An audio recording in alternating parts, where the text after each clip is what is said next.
Hello everybody and welcome. In this video I'm going to show you how to turn on and turn off your speaker SOUNDCORE Motion 300.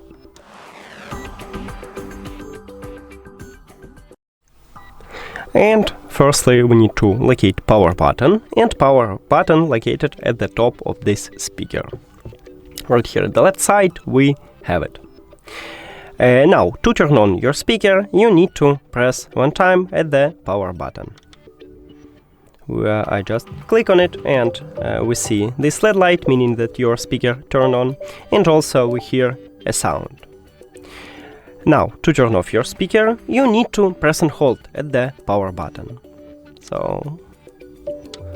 And now there is no LED light, and also we heard a sound, what means that it's turned off. That's it. Thank you for watching this video. If you found it helpful, please consider subscribing to the channel and leave a like on the video. See you later!